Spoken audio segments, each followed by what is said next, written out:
Gusto ko lang magpahangin. Okay naman ako. Kaya nga ako nirelease ng mga doktor ng Excelsium Genesis. Siyempre, kayo ho yung may-ari. Kaya kung gusto niyo talaga umuwi, pauwiin talaga kayo ng mga doktor.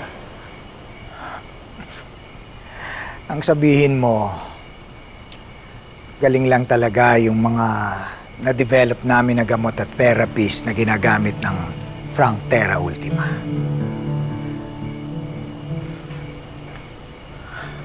Oo.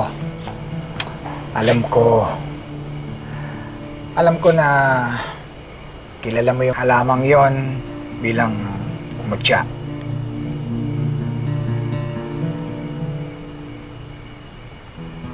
Katakot-takot na research ang kinakailangan para sa mga produkto ng Excelsium at sa lahat ng ginagawa ng Excelsium Genesis. Pero ang hindi ko malaman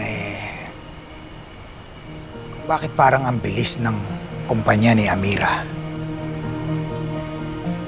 Parang may amo yata ang halamang yon. Pwede ho bang huwag na muna natin pag-usapan yan?